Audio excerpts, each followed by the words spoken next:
Hello friends, स्वागत है आपका अपने YouTube channel GS study with Sahni में। तो आज हम बात कर रहे हैं G20 के बारे में। और G20 हमारे एग्ज़ाम के हिसाब से इसीलिए महत्वपूर्ण हो जाता है क्योंकि यह पहली बार भारत में हो रहा है। ठीक हो क्या? पहली बार हो रहा है, भारत में हो रहा है और इसकी अध्यक्षता भारत को पहली बार मिली हुई है। तो इसलिए भी काफ़ी महत्वपूर्ण हो जाता है आगामी एग्ज़ाम हेतु। ये वैश्विक स्तर पे भी काफ़ी महत्वपूर्ण हो जाता है, करंट अफेयर के हिसाब से भी काफ़ी महत्वपूर्ण हो जाता है। तो इस वीडियो को पूरा देखिएगा और आने वाले 2-3 दिनों तक मैं जितने भी जैसे वैश्विक स्तर पे जितने भी अंतर्राष्ट्रीय संगठन हैं, इन संगठनों से संबंधित वीडियोस लेके आऊँगा जो आगामी एग्ज़ाम के लिए काफ़ी आपके लिए महत्वपूर्ण रहेंगे। खास करके जो जेल बंदी रक्षक की परीक्षा 15 अक्टूबर को होने वाली है। तो इसमें हम जानेंगे कि भारत को इसकी अध्यक्षता कब से मिली है, कब तक मिली है, इसमें कितनी बैठकें हुई हैं, इससे पहले इसको आयोजन होने से पहले कितनी बैठकें हुई है, कहाँ कहाँ पर हुई है, और इसमें उत्तराखंड में भी कुछ शहरों में इसकी बैठकें हुई हैं। तो सारा कुछ इसमें हम पूरा इसमें जानेंगे। तो वीडियो में अंत तक बने रहिएगा क्योंकि यह आगामी एग्ज़ाम के लिए काफ़ी महत्वपूर्ण होने वाला है। ठीक हो क्या? अगर आप लोग अभी तक हमारे चैनल पे नए हैं तो चैनल को सब्सक्राइब जरूर कीजिएगा और इसे ज़्यादा से ज़्यादा लोगों तक शेयर भी जरूर कीजिएगा। तो हम बात कर रहे हैं G20 के बारे में। तो सबसे पहले हम देखते हैं G20 को समझने से पहले, ठीक हो गया, G20 को समझने से पहले हम सबसे पहले समझते हैं G7 को। ठीक हो गया? तो G20 को हम तभी समझ पाएंगे जब पहले हम G7 को समझेंगे। अब क्या होता है कि सबसे पहले हम देखते हैं जो G7 था, यह क्या था कि इसमें 7 देश थे। ठीक हो गया? ये नहीं कि जो ग्रुप 7, G का मतलब होता है ग्रुप, 7 का मतलब 7 देश। 7 देशों का एक क्या था, एक ग्रुप था। और इस 7 देश में वही देश थे जो आर्थिक रूप से काफ़ी मजबूत थे। ठीक हो गया? आर्थिक रूप से काफ़ी मजबूत थे और ये अपनी अर्थव्यवस्था के हिसाब से कार्य करते थे। तो इसके लिए क्या हुआ कि जब 1997 में, यानी कि 1997 में क्या होता है कि एशिया में आर्थिक मंदी आ जाती है। ठीक हो गया? यानी कि एशिया महाद्वीप में आर्थिक मंदी की स्थिति पैदा हो जाती है, खास करके थाईलैंड से। ठीक हो गया? थाईलैंड से जो आर्थिक संकट होता है यह शुरू हो जाता है। उसके बाद इंडोनेशिया, दक्षिण कोरिया, मतलब एशिया के जितने लगभग देश हैं उन देशों में क्या आ जाती है, आर्थिक मंदी आ जाती है।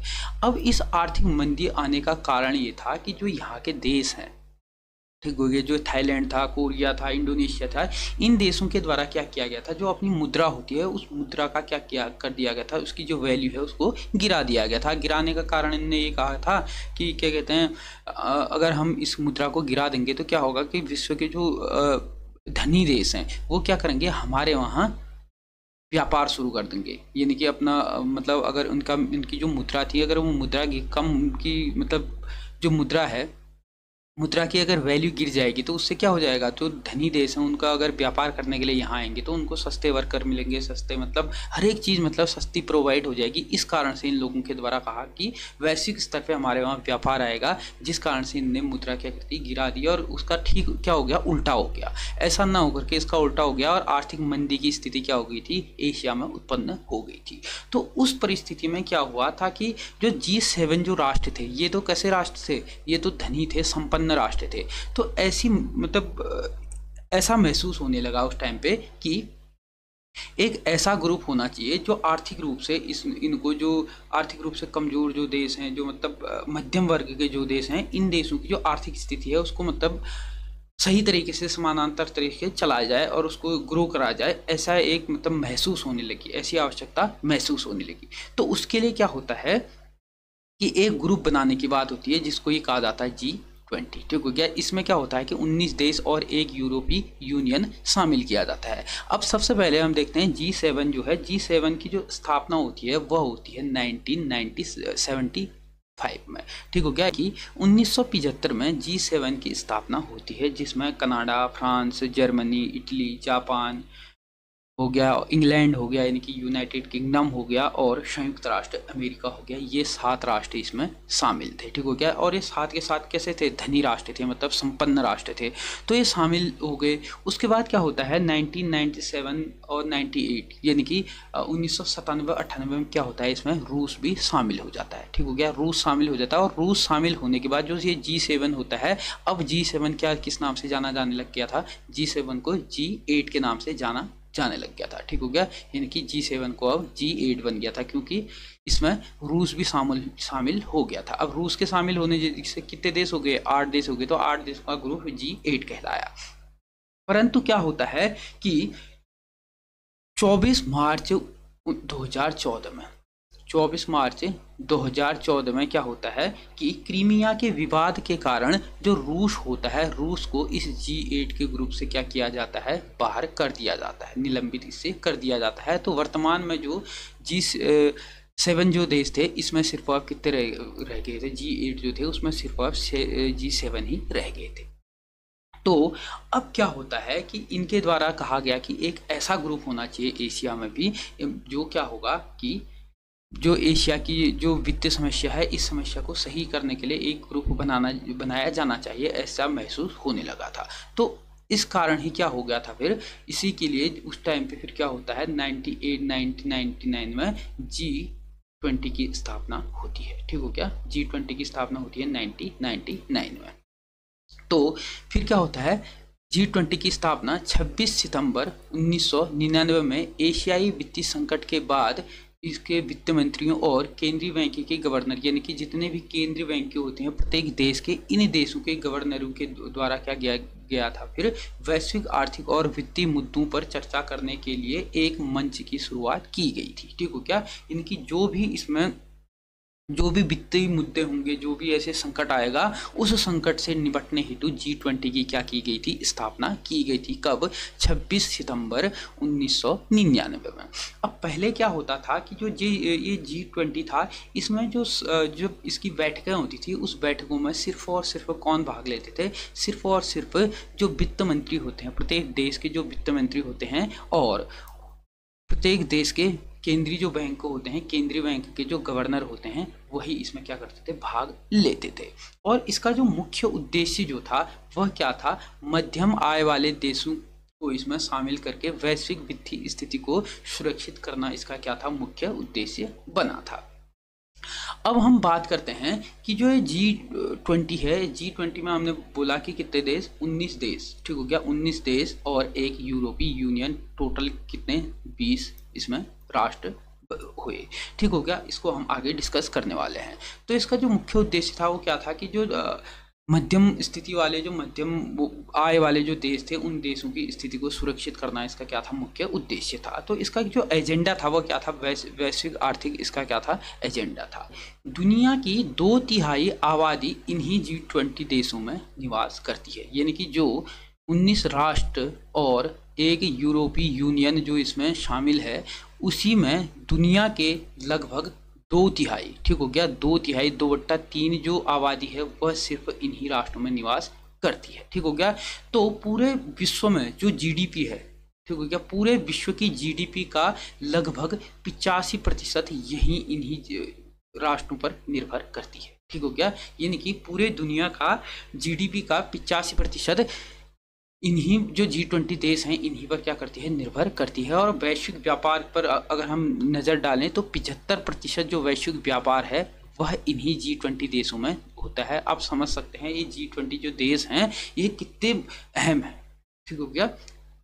तो अब हम बात करते हैं कि ये G20 जो ग्रुप है, ठीक हो गया, यानी कि G20 ग्रुप ऑफ 20 जिसे कहते हैं G20, तो इसमें जो देश हैं उसमें कितने बताया हमने, 19 देश हैं। अब प्रश्न परीक्षाओं में क्या पूछता है कि G20 में कितने देश हैं। अगर देश की बात करेगा तो इसमें कितने देश हैं, 19 देश हैं। ठीक हो गया। लेकिन अगर ग्रुप की बात करेगा, पूरे ग्रुप में कितने हैं, 20 देश हैं। ठीक हो गया, 20 हैं। एक यूरोपीय यूनियन है इसमें, ठीक हो गया, यूरोपीय संघ इसमें शामिल है। लेकिन देश की अगर बात करें तो कितने हैं इसमें सिर्फ और सिर्फ 19 देश हैं। तो अगर हम देश देखें तो पहले तो अर्जेंटीना इसमें आता है, ऑस्ट्रेलिया आता है, ब्राज़ील आता है, कनाडा इसमें है, चीन इसमें है, फ्रांस इसमें है, जर्मनी है, भारत है, इंडोनेशिया है, इटली है, जापान है, और कोरिया गणराज्य हो गया, मैक्सिको हो गया, और रूस हो गया, सऊदी अरेबिया हो गया, दक्षिण अफ्रीका हो गया, तुर्की हो गया, यूनाइटेड किंगडम हो गया, और संयुक्त राज्य अमेरिका। ये कितने, 19 देश हैं। और इसमें एक शामिल क्या है, यूरोपीय यूनियन, यूरोपीय संघ इसमें क्या है, शामिल है। तो क्या किसमें, G20 ग्रुप में। अब इसके बाद बात आती है कि इसमें जो अतिथि हैं, इस बार 2023 में जो G20 शिखर सम्मेलन हो रहा है, इस शिखर सम्मेलन में जो अतिथि देश हैं वो कौन कौन से हैं, परीक्षाओं में ये प्रश्न पूछा जा सकता है। तो बांग्लादेश इसमें अतिथि है, इजिप्ट भी है इसमें जिसे हम मिस्र कहते थे, मॉरिशस हो गया, नीदरलैंड हो गया, नाइजीरिया हो गया, ओमान हो गया, सिंगापुर हो गया, स्पेन हो गया और संयुक्त अरब अमीरात हो गया। इसमें क्या है, प्रमुख अतिथि देश हैं। और इसमें जो स्पेन है ये कैसा अतिथि है, स्थायी अतिथि है, स्थायी अतिथि है क्या, स्पेन। ठीक हो गया, स्पेन क्या है, इसमें स्थायी अतिथि है। और अगर हम बात करें कि इस बार की जो G20 की अध्यक्षता है, ठीक हो गया, वह किसको मिली हुई है, भारत को मिली हुई है। ठीक हो गया, इसका जो अध्यक्ष होता है वह जो इसका अध्यक्ष होता है वो ट्राइका के आधार पे किए होता है। ठीक हो गया, यानी कि कोई स्थायी इसका अध्यक्ष नहीं होता है। किस आधार पे होता है, ट्राइका। ठीक हो गया, यानी कि ट्राइका के आधार पे इसका अध्यक्ष होता है। अब ट्राइका क्या होता है समझ लीजिएगा। ठीक हो गया, ट्राइका का मतलब होता है था, मतलब जो अध्यक्ष पहले इससे पहले था, और जो है और जो होगा। अब समझ लीजिएगा, इससे पहले जो 2022 में अध्यक्षता जिसने की थी वो कौन था, इंडोनेशिया था। उसके बाद अभी कौन है, भारत है, और आने वाले टाइम पे 2024 में कौन होगा, ब्राजील होगा। तो इसमें क्या होता है, जो अध्यक्ष है वर्तमान में वो इस कार्य प्रणाली की जानकारी किससे लेगा, जो इससे पहले जो देश था इसका अध्यक्ष है, और किसको बताएगा, जो होने वाला है। ठीक हो गया, तो इस आधार पे इसके अध्यक्षों का क्या होता है, नियुक्ति होती है। मतलब स्थायी कोई अध्यक्ष इसका नहीं होता है, जिस देश को इसकी अध्यक्षता मिलती है वही इसका क्या होता है, अध्यक्ष होता है 1 वर्ष के लिए। अब हम अगर इसमें बात करें इसका मुख्यालय कहाँ है, तो इसका कोई स्थायी मुख्यालय नहीं है। ठीक हो गया, इसका कोई भी स्थायी अभी मुख्यालय नहीं है। और 2022 में जो अध्यक्षता इसमें भारत ने ग्रहण की थी वो किससे की थी, इंडोनेशिया से ग्रहण की थी। और अगर देखें वर्तमान में 2023 में इसकी अध्यक्षता कौन कर रहा है, भारत इसकी अध्यक्षता कर रहा है। और 2024 में, यहाँ पे 23 हो गया, इसको करेंगे 24। ठीक हो गया, इसको 24 करेंगे। तो 2024 में जो इसकी अध्यक्षता करेगा वो कौन करेगा, ब्राजील इसकी अध्यक्षता करेगा। अब यहाँ पर हम आपको एक चीज और समझा देते हैं, क्या, तो जो G20 है, जो 20 है, इस G20 में जो ग्रुप बनाए गए हैं इसमें कुल कितने, 5 इसमें ग्रुप बनाए गए हैं। ठीक हो गया, 5 इसमें ग्रुप बनाए गए हैं और प्रत्येक ग्रुप में 4-4 देश इसमें रखे गए हैं। ठीक हो गया, कितने ग्रुप, 5 ग्रुप इसमें बनाए गए हैं और 4-4 इसमें देश रखे गए हैं। अब हमारे पेपरों के हिसाब से क्या इंपॉर्टेंट रह जाता है, जो भारत है वह ग्रुप 2 का क्या है, देश है। ठीक हो गया, भारत ग्रुप 2 का देश है। अब ग्रुप 2 में भारत के साथ साथ ग्रुप 2 में कौन कौन आते हैं, भारत आता है, रूस आता है, अफ्रीका आता है और तुर्की इसमें आता है। ठीक हो गया, अगर हम अन्य को देखें, ग्रुप 1 में ऑस्ट्रेलिया, सऊदी अरब, कनाडा और यूएसए आता है। ठीक हो गया, और ग्रुप 3 की अगर बात करें तो ग्रुप 3 में सिर्फ कितने, 3 ही क्या हैं, सदस्य हैं। ठीक हो गया, ग्रुप 3 में 3 ही देश हैं। अगर देश की बात करेगा इसमें सिर्फ कितने हैं, 3 ही देश हैं। कौन कौन से, अर्जेंटीना, ब्राजील और मॉरिशस, इसमें क्या है, सिर्फ 3 क्या है, देश हैं। ठीक हो गया, और अगर ग्रुप 4 में देखें तो फ्रांस, जर्मनी, इटली और यूनाइटेड किंगडम ग्रुप 4 में आते हैं। ग्रुप 5 में चीन, इंडोनेशिया, जापान और दक्षिण कोरिया आते हैं। ठीक हो गया, अब बात आती है कि इसकी जो अध्यक्षता थी इस बार की, तो हमने बता दिया कि भारत कर रहा है, अगले बार जो है इसकी क्या है, ब्राजील करने वाला है। अब इसमें बात ये आती है कि जो इसका सम्मेलन हुआ था, सबसे पहली बार जो G20 का सम्मेलन हुआ था वह कहाँ हुआ था, तो सबसे पहली बार इसका जो G20 का सम्मेलन होता है वह 1999 जब इसकी स्थापना होती है उस टाइम पे होता है। और वह इसकी स्थापना के टाइम पे ही क्या होता है, दिसंबर के महीने में, दिसंबर में क्या होता है, जर्मनी में इसका सम्मेलन होता है। ठीक हो गया, जर्मनी में इसका सम्मेलन होता है। और जब इसका जो सम्मेलन होता था यानी कि 2008 से पहले, ठीक हो गया, 2008 से पहले, पहली बार तो 1999 में हुआ, लेकिन 2008 से पहले जो इसका सम्मेलन होता था उस सम्मेलन में सिर्फ और सिर्फ कौन कौन भाग लेते थे, सिर्फ और सिर्फ जो देश के यानी कि जो इस ग्रुप में शामिल है, G20 देशों में जो शामिल है उन देशों के जो वित्त मंत्री थे और उन राष्ट्रों के केंद्रीय बैंक के गवर्नर ही सिर्फ और सिर्फ इसमें क्या करते थे, भाग लेते थे इसके सम्मेलन में। लेकिन जो इसका जो शिखर सम्मेलन हुआ, ठीक हो गया, यानी कि जो इसका शिखर सम्मेलन जो शुरू हुआ वह कब से हुआ, 2008 से हुआ, जहां पर इसमें राष्ट्र के राष्ट्राध्यक्षों के द्वारा क्या किया जाने लगा, भाग लिया जाने लगा। कब से? 2008 के बाद से। ठीक हो गया। 2008 से पहले सिर्फ और सिर्फ क्या होता था, इसका सम्मेलन होता था जिसमें कौन कौन भाग लेते थे? सिर्फ वित्त मंत्री और उस देश के मतलब जितने भी ग्रुप के देश हैं उन देशों के केंद्रीय बैंक के जो गवर्नर हुआ करते थे वही इसमें सिर्फ और सिर्फ भाग लिया करते थे। लेकिन 2008 के बाद इसके जो शिखर सम्मेलन हुए उनमें क्या हुआ था कि राष्ट्र के जो राष्ट्राध्यक्ष थे उनके द्वारा इसमें भाग लिया जाने लगा था। ठीक हो गया। लेकिन क्या है कि जो G20 शिखर सम्मेलन का जो पहली बार राष्ट्राध्यक्षों द्वारा जो इसकी बैठक की गई वह कहाँ की गई थी? वाशिंगटन DC में इसकी पहली बैठक होती है। कब? 14 नवंबर से लेकर 15 नवंबर 2008 में पहली बार क्या होती है? राष्ट्राध्यक्षों का सम्मेलन होता है पहली बैठक में।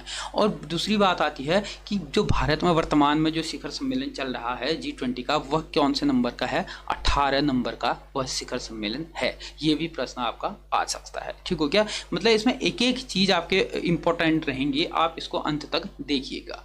और दूसरी बार जो दूसरा इसका शिखर सम्मेलन होता है वह होता है पिट्सबर्ग में होता है। ठीक हो गया। पिट्सबर्ग यानी कि USA में ही होता है। और 2009 और 2010। ठीक हो गया। 2000 नहीं तो क्या होता है कि प्रत्येक वर्ष में सिर्फ एक ही बार इसका क्या होता है? सम्मेलन होता है। लेकिन 2009 और 2010 में इसमें दो क्या हुई हैं? बैठकें हुई है। दो सम्मेलन हुए हैं, ना कि बैठकें। ठीक हो गया। और वर्तमान में जो भारत में इसके लिए बैठकें की गई हैं कम से कम 200 से अधिक बैठकें की है। आगे उसके बारे में हम डिस्कस करने वाले हैं। ठीक हो गया। तो जो दूसरा जो होता है वह कहाँ होता है? वह भी पिट्सबर्ग में यानी कि USA में ही होता है। यह 24 से लेके 25 सितंबर के बीच में 2009 में ये होता है। ठीक हो गया। उसके बाद फिर दूसरा जो 2009 में शिखर सम्मेलन होता है वह लंदन में होता है। 2 अप्रैल में होता है 2009 में। ठीक हो गया। यानी कि पहला जो हो जाता है वो लंदन में हो जाता है और दूसरा फिर कहाँ होता है? दूसरा यानी कि ये थोड़ा ऊपर नीचे हो गया, समझ जाएंगे। ठीक हो गया।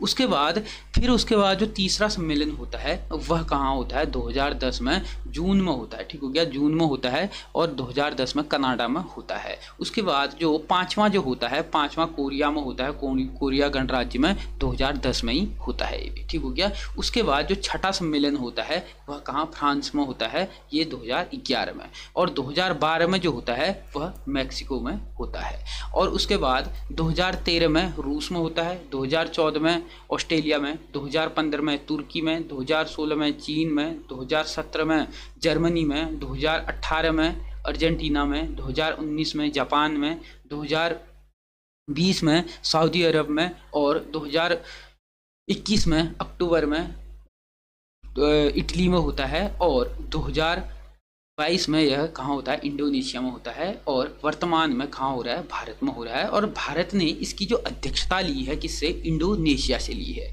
और कब से कब तक के लिए इसकी अध्यक्षता भारत ने ली है? 1 दिसंबर 2022 से लेकर 30 नवंबर 2023 तक भारत इसका क्या रहेगा? अध्यक्ष रहेगा। किसका? G20 का। और इसके बाद इसका जो अध्यक्ष रहने वाला है वो कौन रहेगा? ब्राज़ील इसका अध्यक्ष रहेगा। ठीक हो गया।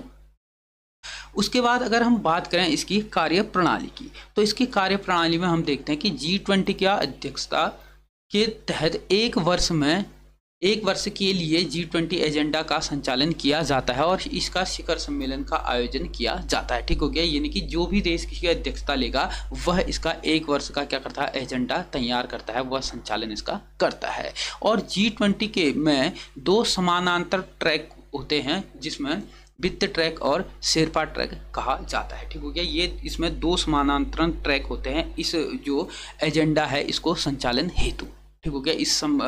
इस शिखर सम्मेलन को संचालन करने के लिए 2 ट्रैक के माध्यम से इसका संचालन किया जाता है। एक वित्त ट्रैक होता है और एक शेरपा ट्रैक होता है। जो वित्त ट्रैक होता है, वित्त ट्रैक में कौन कौन रहते हैं? वित्त मंत्री, यानी कि जिस देश में होगा प्रत्येक देश का अपना अपना क्या रहता है? वित्त मंत्री रहता है। और उसके बाद कौन रहेगा इसमें? जो केंद्रीय बैंक की जो गवर्नर होगा वह इसमें रहता है। किसमें? वित्त ट्रैक में।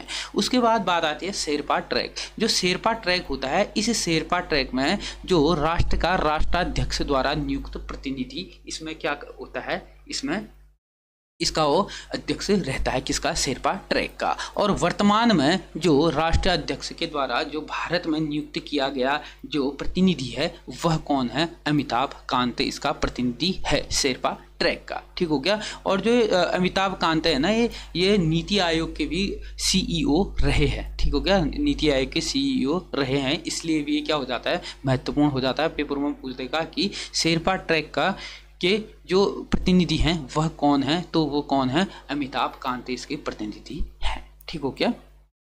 और जो ये बैठकें होती ना, उस बैठकों को होने से पहले जो ये वित्त ट्रैक और शेरपा ट्रैक होते हैं, इनके द्वारा क्या किया जाता है, पूरे वर्ष में बैठकें की जाती है। और भारत में अभी वर्तमान में इसके संचालन से पूर्व 200 बैठकें हुई हैं और 60 से अधिक स्थानों में ये बैठकें संचालित की गई हैं। अब कमेंट में आपको ये लिखना है कि उत्तराखंड में कहाँ कहाँ पर इसकी बैठकें हुई हैं। ठीक हो गया, इसकी बैठकें उत्तराखंड में कहाँ कहाँ पर हुई हैं आप लोगों को पता ही होगा, तो आप लोग कमेंट में ये लिख देंगे। ठीक हो गया।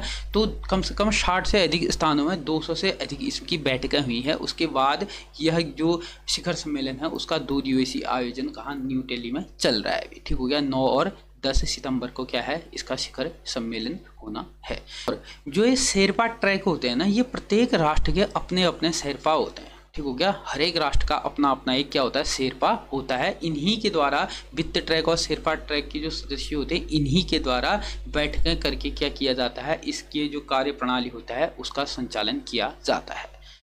और शेरपा वर्ष के दौरान हुए वार्ता का पर्यवेक्षण करता है। ठीक हो, यानी कि जितनी भी ये बैठकें होती हैं, इन बैठकों का पर्यवेक्षण कौन करता है, यही शेरपा करता है। ठीक हो गया। और ये शेरपा का जो डिसीजन होता है वही क्या होता है, अंतिम होता है। उसके बाद शिखर सम्मेलन के लिए एजेंडा आइटम पर चर्चा होती है, यानी कि जो भी शिखर सम्मेलन पर जो एजेंडा होगा उस एजेंडा पर जो भी चर्चा होगी वह इसी के माध्यम से कराई जाती है।